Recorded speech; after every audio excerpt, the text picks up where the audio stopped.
people moving voluntarily or forced, or what we call involuntary mobility. Under those two conditions, you still have questions of who fits within each category. And when we ask how COVID has impacted on migration aspirations, then we ask, how has it affected people within the voluntary category and the involuntary category? Those who could just cross the borders, come up buy a ticket with your passport, you end up the other side, and you present it at the control, and then you pass.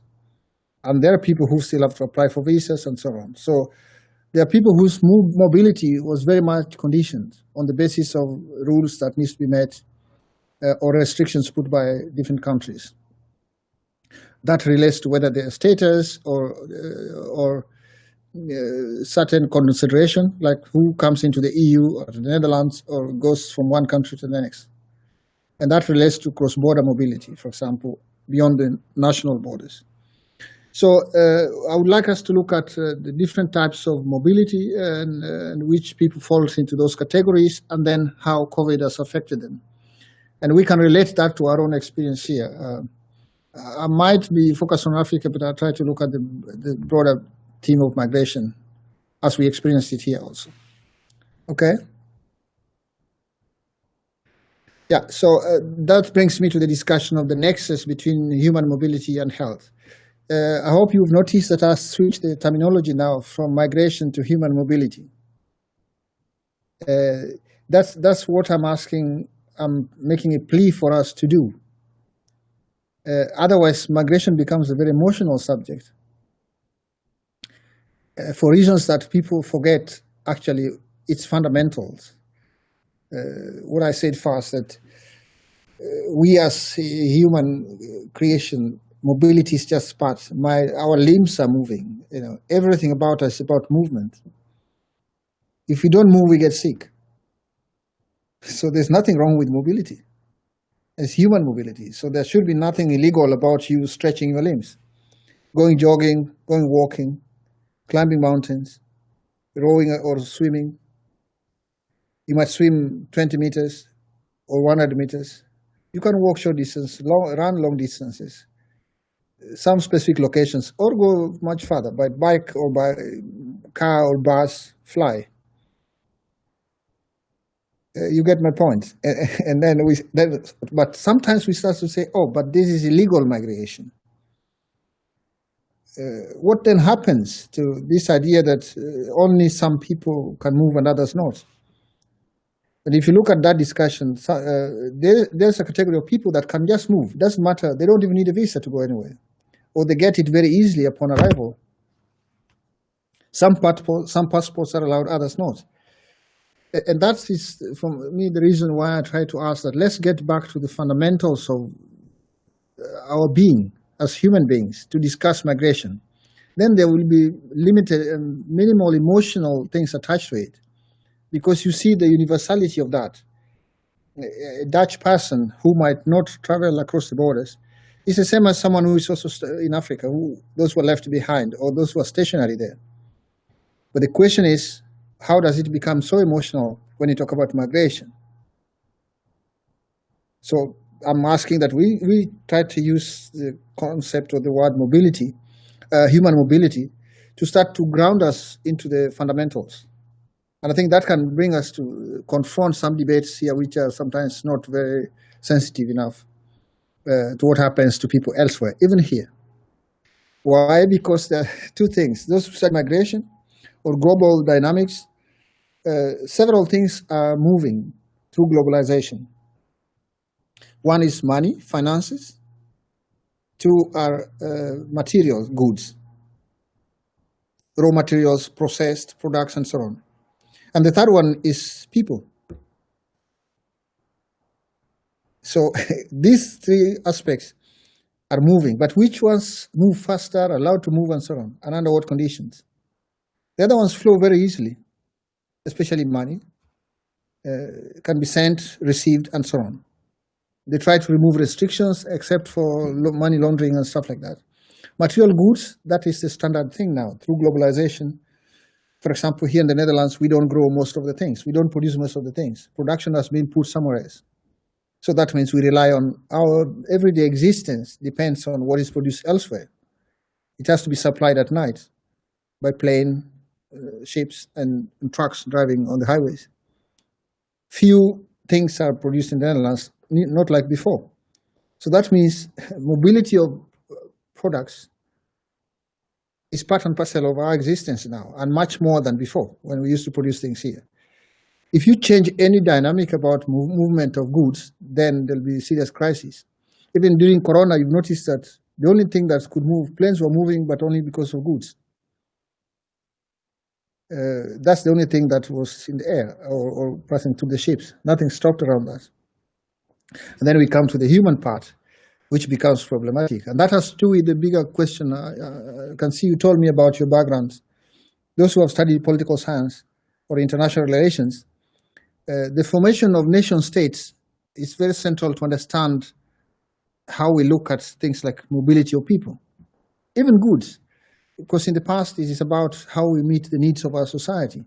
Or our society refers to our territory, like the case of the Netherlands or Germany or Belgium or UK or other places, or Ghana or Nigeria. It's supposed to be a people in a territory, and the people share with certain values that they share. And the state, if you guys know a little bit about Rousseau, talking about the social contract, is that the government needs to take this agreement between the citizens and the leadership. And there's some obligations and responsibilities, especially with regards to the needs of the people. So the government needs to take care of the people in certain aspects. And some of these things you find locally or at home. What you can't find at home, you look for it elsewhere. Hence, we have trade and other things. In the past, we also used strong means to get these things that we think we need at home. We used guns and so on. We still use them at times. Our F-16s and so on. They're bombing people elsewhere for some other reasons, either because of oil or because of some other interest.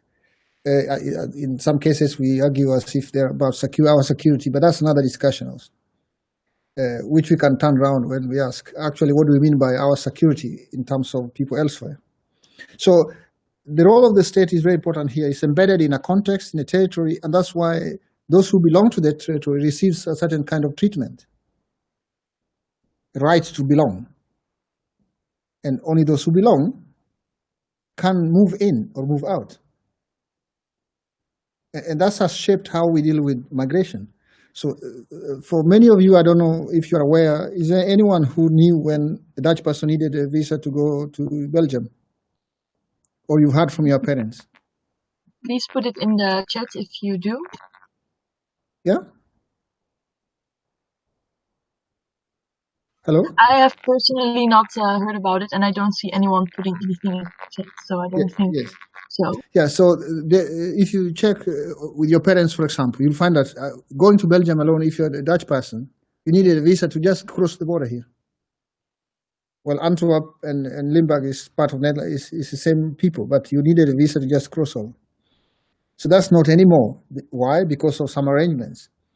But in the past, those things were strictly adhered to, and you have to pay to get the visa to cross over. So until they reorganize the borders, so we have the EU external border, which is now controlled from a distance, then here we can move very easily. But there are still people who cannot come here easily on the basis of nationalism or the way the nation states are formed or constructed. And that informs of who moves. And then if you go to Africa, it's the same discussion. The formation of nation states in Africa actually is a replica of what has happened here in 1800 during the Westphalian Treaty. I don't know if you guys are aware of that. That's when these borders came into place. But after killing each other so much, if you're aware of that, the 80s of war in the Netherlands and many others, then so-called First World War and so-called Second World War. I put quotes under those wars because they were not world wars. There wars between a few people fighting about some few things, and they involved others. And none of these wars are also civil. Sometimes they call them civil war, but there's no war which is civil. So these things were exported elsewhere, the same structure, the Westphalian nation-state model, to Africa. So now, if you want to find out what's happening in terms of how people move there, they are also shaped by the same kind of structures. But in Africa, the borders were very porous. Still, if you go to some countries where the international boundary is cutting across the same people. If you guys are Dutch, for example, if you go to Limburg in the south, there's a part of Limburg which, if you cross over into Belgium, they're just like same people speaking the same language. You get it. So in Africa, it's the same. It's like people who are millions and millions of people cut in the middle. So they're the other side and they're this side. But then how do you cut the same people into two? Interactions will always be there. Relations will be there. So these people need to move. So whether they have these borders or not, some people still keep moving. You have these national borders, but to them, these things are artificial. Even in reality, in everyday life, they cross through as if nothing is happening, going to markets and so on. But on the other hand, there's the rules about how you cross the borders. So it's very complex in terms of mobility within Africa, based on those constructions. And those are important to understand when we want to ask how has COVID impacted on mobility in Africa? Because remember, people were moving before these borders were put in place. And even when borders were put in place, people are still moving. Might not be exactly like we do it here, with the highways crossing very easily and so on, but people move just within villages and so on. But then when Corona came, a lot of things have happened in terms of, because this is a life and death question. The pandemic is just about death and people living. So the question is, to what extent people have been interacting in the context of mobility between places or between people.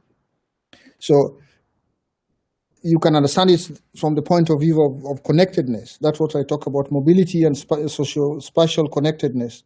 That is, people and places are connected. So that informs our understanding of this. The moment people have a connection, this connection can take different dimensions: financial, social, even emotional. But if it's physical, then that contact might have implications. If someone has infection, or especially infection like this one, which is invisible and very contagious. And we've seen that with Ebola also in the past in West Africa and Central Africa near Democratic Republic of Congo. So those connections makes it possible for people to have to be infected. And as I said, more so now that we rely on things elsewhere. Even that's why products that are coming, the containers have to be sanitized, or the shipments have to be cleaned. Things have to be done, because that's how germs or virus or bacteria also is transported. So this connection is a reality, and that's also the same case in Africa. And when there's a pandemic like this, it generates a lot of dynamics. For example, demographic shift. If you put people in a stationary position, or they start to move to escape or to look for safety, you start to get new dynamics. People shifting in terms of who is living where and who is living there, or who is not moving. And there are also social and cultural and economic dynamics which affect people locally. But some of them are also very global. As this thing came through a plane, some plane. We just don't know which plane it was. But it came through some plane somewhere.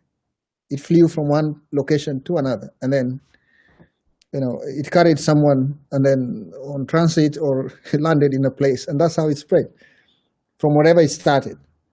So I hope you guys will see this idea of the interconnectedness of people and places, and then with the technology and modes of transport, it makes even much more faster for these things, a pandemic like this, to be more ravaging. And in the process, it affects all those dynamics of how people live. And for some people, this generates also a lot of vulnerability of people, especially who are migrants, or even before they become migrants. Because in the past, before people moved, and you guys mentioned the idea of aspirations, people always move for a reason. Either you want to go and study, you have a family, or you go for a visit as a tourist, or you do business, or you are escaping from oppression or conflict, or you are just trying to look for better opportunity in terms of jobs and life. And that is historically known. It has been happening also in the Netherlands when people went to New Zealand, went to Australia, some went to Canada. Even our own queen escaped to England, was an asylum seeker in England during the war. The queen and the queen mother, they were asylum seekers at one point.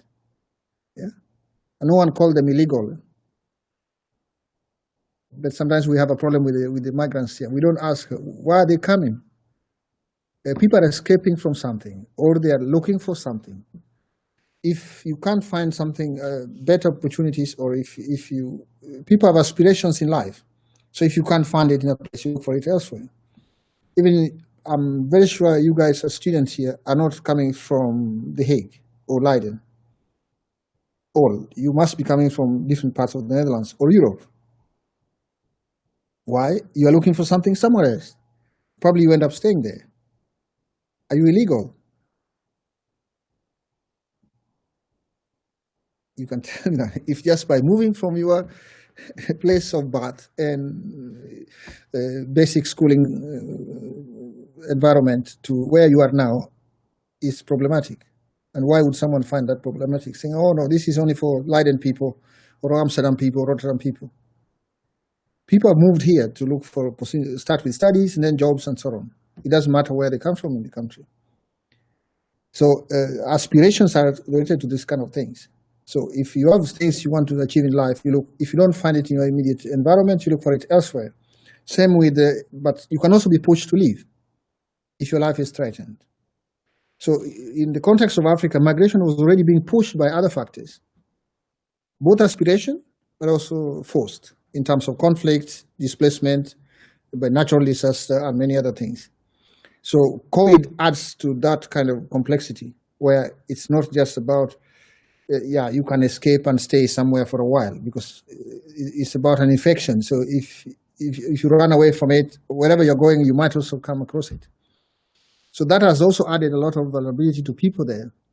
And then you see responses given is based on how people see migrants. To many people who are during lockdown, some people wanted to escape to rural areas because they assumed it was much safer than the cities which have connection to the global world. The virus was coming through the plains, so it started with the major cities.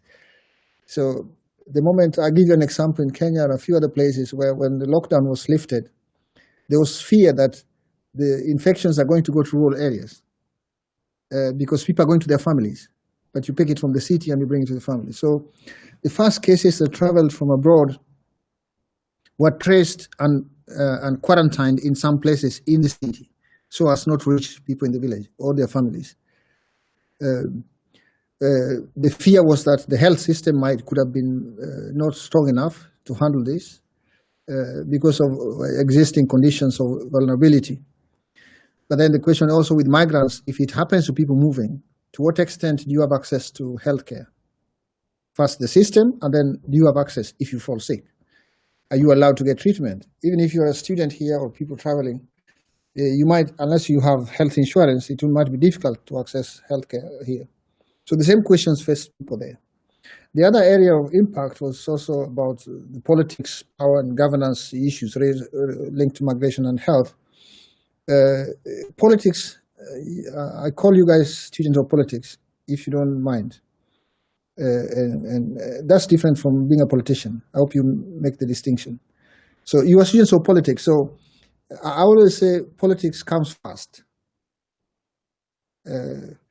Why? Because I talked about the nation state thing earlier on, that a society is organized in a certain way.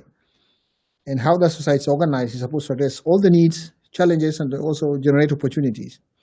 So all these disasters, whether normal migration or other dimensions of migration, and the impact of COVID has to do with the politics of the day. The politics which was in the place where the virus came up from, or the politics of how we are dealing with managing things. Basic needs of people, which makes them to decide to stay or decide to leave. These are very central for me in understanding, even though it's a pandemic, it is a disaster.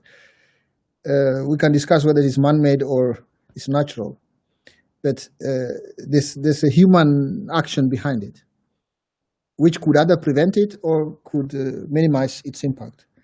So that's why I always put the global, the political angle to all my lenses in this case. I always say that I put a political braille for those who speak Dutch. Not as a politician, but to understand the context within which these things take place. Either conflict, trade, relations, and how society functions. And then the global governance becomes an issue here also. Because the pandemic, migration has been discussed globally or different regions within the EU and in Africa, in the United States, at the UN level. And quickly you see different responses. How do we tackle this? Is it only something for a region or for a country and so on? But it was global. So addressing this global challenge means global cooperation. Even though migration has in the past has also been addressed in this way. I don't know if you guys are aware of the Global Compact on Migration, an agreement on how to deal with migration, safe pathways of moving and so on, the different discussions of how to deal with migration at a global level. And now comes a pandemic which also affects people who are moving. So it added to this debate in a different way. And then the health aspects comes into the migration question, which complicates things because there's a technical thing that needs to be brought in. I put just some titles there for you guys to look at later on, and you can find in the library. Yeah, what happened so far, like elsewhere, it was not different from here, the Netherlands or in Europe. So COVID affects migrants, whether those who are moved or still located in some regions. For example, either in refugee camps or just people who are moving locally, local migration or what we call internal migration. It already affects their socio-economic and the political systems there, and that has implications for how people even live. So if people are not getting what they deserve or need, some might even want to escape. If they wanted to escape in the first place before COVID, now even when COVID comes, people are, with so much vulnerability, people might even want to move again. But then the conditions of moving becomes very difficult, even much more than before COVID. And then you see quickly there are changing regimes on how to deal with these questions. New rules are being put, restrictions or controls and so on, including biometric, also laser, temperature measurements and so many things. Tests have to be done, different types of tests, very intrusive or not, and they keep data of people and so on. So there's a lot of things to do with control, management of migration. And that's what I call migration regimes, what kind of rules put in place. Then international commitment and cooperation is also affected because if you deal with the local issues, then you have the national and then you have the regional and the global. And migration and health in terms of COVID has these dimensions, local, the regional, and the global. But these we can problematize looking at specific things in every region. But if we go to the individuals, what happens there is just their livelihoods. There were people who were still struggling to get basic stuff, food, and so on. Poverty was an issue. But now, even if the basic job someone was doing once a day or not regularly was affected by, or they stop you from going to that job because you have to stay at home, then the question is how do you feed your children or family and so on. The health itself was an issue because the moment if the people had underlying conditions, it means that if you catch the virus, then you are in a very, very dangerous state. So, but a lot of people, some people died, but not very many yet. I'll show you a slide on that later on. The case of Africa, things were very different compared to Europe and other locations. But still, from a health perspective, it affected a lot of people. I was there in Africa recently, so I saw what's happening in cities and rural areas. There's a lot of impact, both physical, mental, and also psychosocial. Just even if it does not come to your home or to your family, there was a lot of anxiety people are not sure. If it happens to us, what are we going to do? If I can't afford the masks, I can't afford all the sanitizing stuff, and so on. So those who are quite vulnerable were very apprehensive and had a lot of anxiety on how to deal with it. And this, to last for several months in that state of anxiety, is not very healthy. So many people had to go through that, while the government is giving conditions on how not to move or where to be and how to do things. Access to basic services, for example, became very problematic because people can't move. If those people, some could move, I think they have curfew, which means you can only move certain times of the day. But if you are sick out of those hours, there's no ambulance or anything to pick you up. So there have been a lot of issues in terms of access to services. Under normal conditions, you could say I can walk long distance and I can travel the whole night. But in this case, you could not even travel the whole night. Luckily, things didn't reach some level yet. But if it could reach so many places in local areas, it would be disastrous. Those who are working, for example, as I mentioned it already, those who are already in weak labor market position, who didn't have fixed jobs or steady jobs, what we call precarious labor conditions. In pre-COVID, now had more challenges with that. Some people cut down their staff, half pay, or were just asked to go home, and they could not be paid. So this has happened there. And because of lack of safety nets, what we have here, like the welfare system, which gives people some safety nets, in Africa, this was not very easy. In Kenya, and I think in Ghana, they have something for elderly people. There's an amount that elderly people receive. It's like 40 euro. 40 euro, it's not coming monthly, but they send it like 3 tranches, like 120 euro a year. So they divide it 3 times. It's not coming regularly, I think, because of corruption. They're not giving it. They should have supposed to get that money monthly for people much older. So that could have been a safety net for just basic things. But not many countries have these systems yet. Then there's the healthcare, national or universal healthcare. Again, Ghana is implementing it, Kenya and Botswana and a few others. For those who don't have those possibilities, find it very difficult to get access. And you can imagine us migrants under those conditions, it becomes even much more difficult. Then there are issues about rights and protections. If you're moving and you are, as a human being, wherever you are, which location, people have rights. But this will become very, very precarious because actually on the basis of corona rules and so on, some rights could also be infringed upon in the guise of rules. Or you're not supposed to move, or you're not supposed to do this because of corona, while ignoring your certain rights, especially very important ones.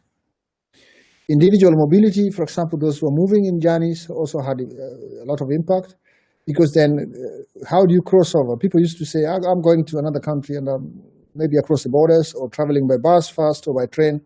But those services stopped. So obviously there was reduced amount of people moving between places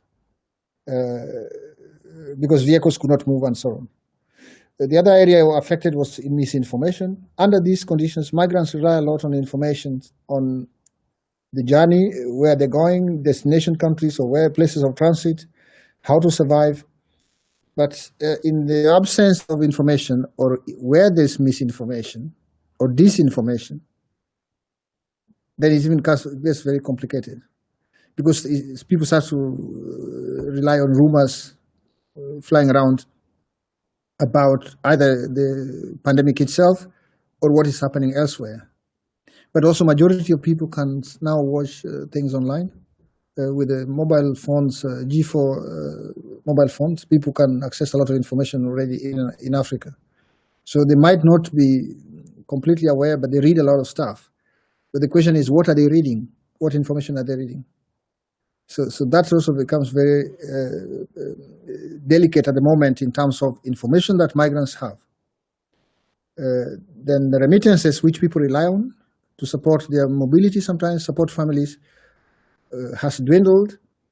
And that was a source of livelihood, but it's also now reduced. So that's another area where it was supporting other people, but also when it's not there, people cannot raise money to send.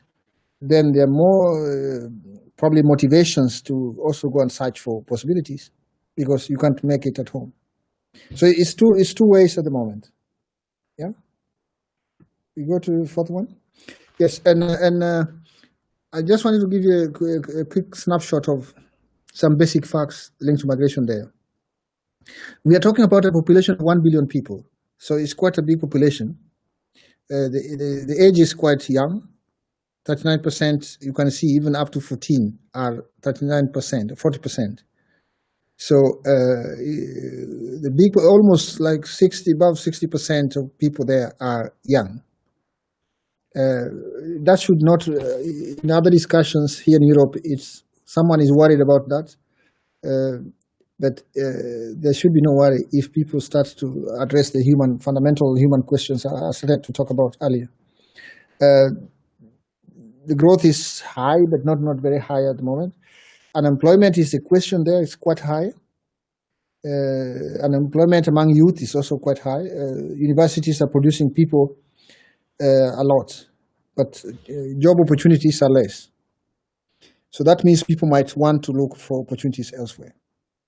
But remember, youth unemployment is which youth? Youth with skills or not? If you look at use of technology, it's 12% now. It varies from country to country, but some countries like Kenya, South Africa, Nigeria, Ghana, is quite advanced. So youth in colleges or even in rural areas are just like people here. They watch everything. They know all these things. They listen to the same music and so on. So this is very important to understand in terms of dynamics. They're the same guys like you guys. I mean, only that you live in a different way, a different location. Same lifestyle, some other things online. And also in the coming times, this I would like to raise already in advance.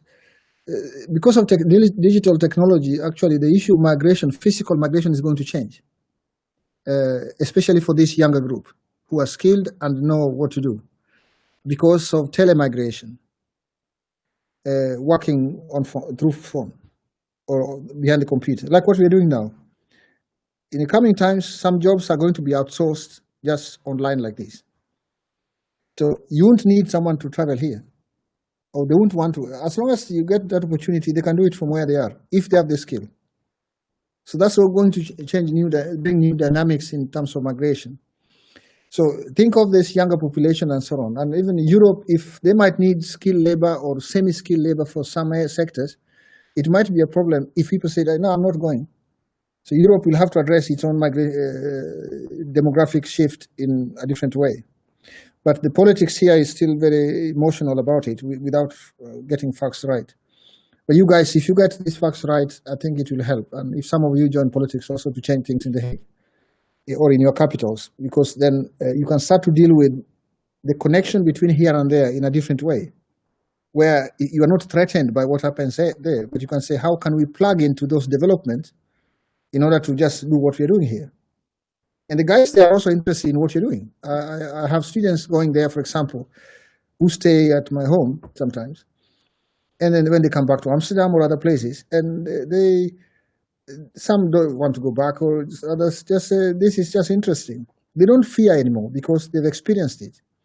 So the question, you find connections, that humanity thing I was talking about, and the question of migration, which will apply to you guys also. You might have a skill and you might be needed somewhere. Should you be refused to go somewhere, yet you have the skill and you've been recruited? So, but this is what's going to be behind the discussion on migration a lot. The other question is about asylum seekers, but this asylum issue, you can see even asylum seekers in Africa is already 5 million people, asylum seeker in Africa, not outside Africa. So yes, they're moving, they're looking for asylum, not outside, not to Europe, not to the United States, not anywhere else. So if you ask how many people actually are able to get into the ships or to the boats or the planes and disappear to Europe, the number is very, very minimal. and it's people who have resources and so on, people who have other capacities. So if you look at some of these numbers, it will tell you that it's not the crazy discussions we are having here about people invading. We use the words like waves, waves of people crossing. When you use such kind of language referring to liquids, and it's very serious, because people think like an invasion. It's a steady flow of current, but that doesn't happen. There's no people flowing in large numbers heading to a zero. People actually are stationary there. So the question is, when we look at the impact of COVID, we can look at how does it affect people that are just internally moving within, and then within the countries themselves, and then between the countries, within the region. So like East Africa, West Africa, Southern Africa, Northern Africa. And then after that, you look at who then tries to move abroad, to Europe via Libya, North Africa, or to Middle East, for example. There are only two routes there. So if we talk about international migration, then the question is which group is fitting within that? And because what you get, even now as we talk about COVID, quickly everyone is very busy with migration and how it's going to affect, COVID is affecting migration in general. But you can see from this map, some are also about perceptions or image and representation. So when you get to hear how people are moving, but if you look at these dots, you can say actually where are people actually moving. So you can see in Africa is very minimal. But the discussion we have in our capitals in Europe is very different from this map. Some people are afraid. Even people who have never seen migrants are afraid, but they don't look at this map to know that things are very different. For example, if you look at perceptions and reality, people are addressing things. I saw people in markets, like the picture on the right hand, and also people are doing tests, and they started quite early. The deaths in Africa are very minimal, but look at the US alone.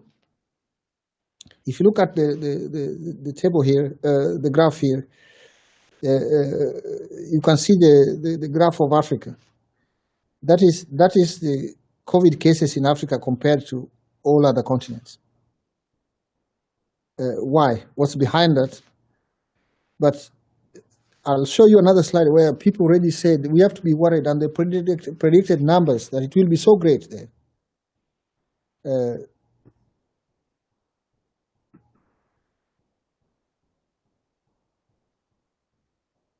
So perceptions are very important. Did you want the previous slide or the next one? Hello? Did you want the previous slide or the next one? Yeah. I've already. You can go to the next one, yes. Yeah, so quickly, I go. The most important thing is to, if you look at the background or the context which I've given, the question is the significant areas of impact of migration. And you can see it also what happens to individuals, society in general, the costs involved, especially loss of life, the social costs, disruptions created through education, interactions, and also the lifestyle, economy, and how governments are doing things, and that touches on jobs and livelihoods, the governance issues, and then the international relations. But I will come into that later on. Why? But the people are not heading to Europe that much. When I went there now from Europe, you know what they asked me? They asked me if I'm safe. That is what's happening. They ask if I'm safe. People call me to ask if I'm safe here. So it's not like we should head to Europe because he's safe in Europe. People asking, they saw the deaths in Italy and what was happening. They saw all the images. So there are discussions around, but what's happening there? Because we thought Europe is heaven on earth, the way it has been portrayed. But if you look at these figures, it shows what has happened. So this first, the one in the corner here, the left-hand corner, those were predictions about what was going to happen in Africa, if nothing is happening. It was before March. And look at the table next in terms of Europe. Look at the one of US earlier on. Look at the UK alone on the left, right hand, the bottom one. And then you look at the cases of deaths in Africa, in red on the left side. That's where it is at the moment. Very recent. That was March. And you look at March 17th and March 29th, Europe and Africa. But the perception was that, oh, it's going to be a disaster in Africa. That's always what is done. People create this kind of anxiety and then they start predicting doom scenarios about Africa. So this is very important to also take into account. Those who are doing international relations, looking at what media says, what research says, what politics says, what policy says, and what reality is. And the reason why there's a shift in perception when they ask me if I'm safe here is because something is happening in Africa at the same time. Even though we are talking about people trying to move, but actually people are looking for opportunities there. There are a lot of things being generated on the ground. So there's increased opportunities through innovation, demand for better things, better clothes, shoes, they order things. If you go to malls in Nairobi and other places, you buy the same as here. People go on holiday. If you can't give them a visa to come here, they're going to Middle East, to Dubai, and other places. There's a lot of innovation and creativity among young people with apps, starting businesses, and companies are tapping into those creative ideas, which people are making like $1,000 in a week or less. So there's a group that is picking up, and that's changing the way people are seeing what's happening in Europe. So the coronavirus actually shaped the thinking a little bit when they saw deaths coming from Europe. Even the second wave, people in Africa could not believe it. Because we have always said that we are in the first world. So what has happened in the first world is a mystery. We never explained that we are vulnerable here also. The safety nets are not strong and so on. So that's interesting thing to consider. But what has happened again in general is just Corona has amplified the drivers of migration. Those who are already existing, the existing conditions, but there are also some. Those who had less now even have much more problems. Some resources are depleted. People who have been laid off from work, and increased unemployment, social insecurity has increased also. Unless people have gardens where they grow crops and so on. But those without those possibilities have got very threatened livelihoods in terms of food and so on. It has also generated complexities in politics or in terms of policy and legislative frameworks on how to deal with migration itself. When people, for example, Tanzania and Kenya had a conflict about how they're doing the testings in each country. So they said, no, we are not allowing people unless they show us certificates of tests. While Tanzania said, no, we are not doing all these things. They didn't believe in the infections. Uganda had other rules. So at some point, they had to find a way to put rules in place that is acceptable to all, while goods are moving, and then people who are doing things can also move. So you could notice that almost conflicts emerged between countries as a result of what rules they're putting in place, especially the landlocked countries, where truck drivers actually became conduits of infection because they travel from different locations. And then humanitarian services were also disrupted because you're not moving, you're not allowed to go to locations. So when people are suffering, no one could go in there. What was said, how interventions happened, that this idea of that Africa did much better is because of the conditions on the ground. Well, here we are resisting, even in The Hague, people are protesting about their freedom. You remember, you guys saw it on television. People are protesting about their freedom, that this is fake, you are taking our liberty, and so on. Well, there people listened and became afraid of this unseen virus, and they start to act very quickly. So that really helped, that the attitudes there were different, and people supported the policies there. Young people, there's a higher percentage of younger population, and there's space. So interactions are not like here when we are crowded in places. And mode of transport is not putting people together as such. So it minimized the contact. And the arguments about the climate that makes it possible for the virus to grow and so on, which in terms of cold weather and hot weather, those discussions are still under research. And then community health systems, there are countries, for example, in West Africa, where they had experience with Ebola. So it was very easy for them to activate those systems. And Europe has never had this pandemic since the 50s. So many people were not aware how to deal with this. I think even that's why rules were difficult to implement, because of people saying this is strange, we don't know what it is about. And with people like Trump and mostly right-wing regimes starting to ignore scientific information, facts about the virus, it became very problematic. You can see when as I said earlier from the start, if we look at migration or human mobility in the African context and COVID, these are the kind of categories that we have, the conditions and then categories. We have different categories of people. This one you could find in Europe, but they're actually there in Africa. From IDP, people who are internally displaced, refugee families, migrants on journey, people who are seeking asylum locally, but also internationally, trafficked persons, undocumented, migrant workers, skilled workers, low-skilled workers, students, people who want to join others for family issues. So these categories are also there. They're the same as the ones you find here. But the point is that if you look at the typologies of different migrants, we have people who are also remaining behind, like families and so on. So if you want to ask how COVID has impacted migration, you look at these categories of people, of migrants. And this diagram here explains possibilities for what happens to people when they're moving.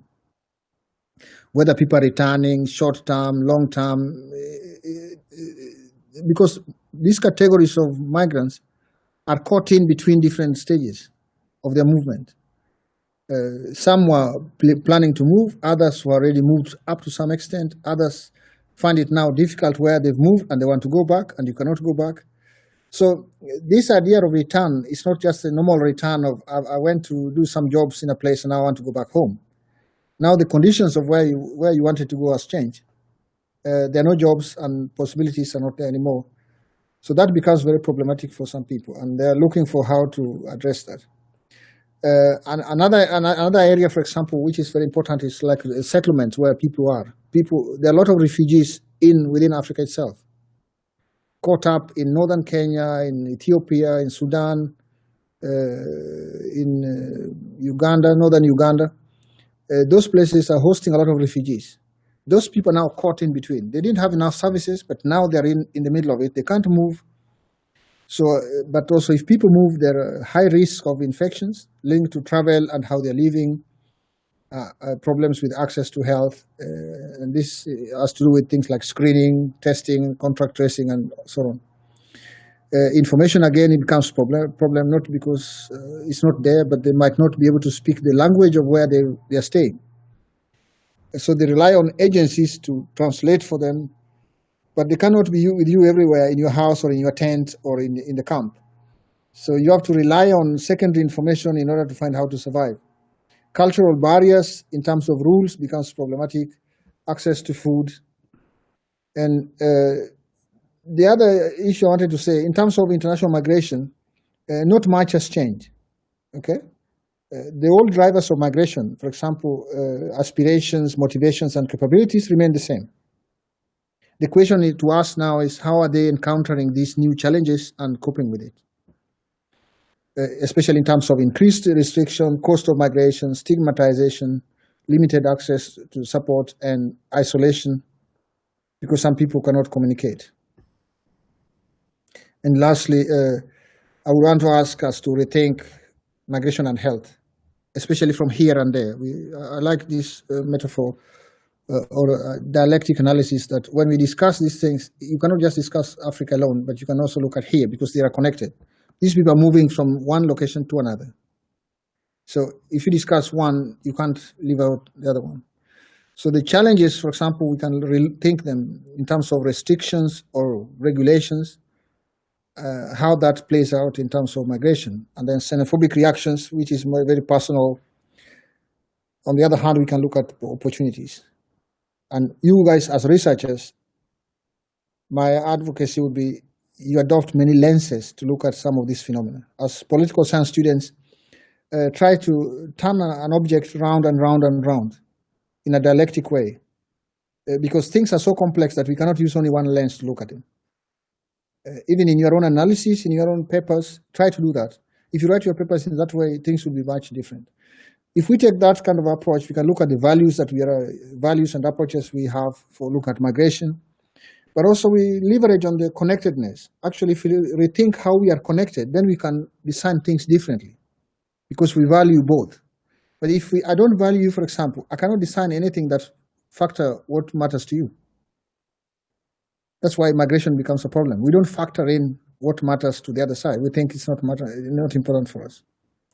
I'll stop there if there are questions. Thank you very much, Mr. Ong'ayo, for your lecture. Yeah, it's good that you mute yourself because I heard myself echoing. Thank you very much.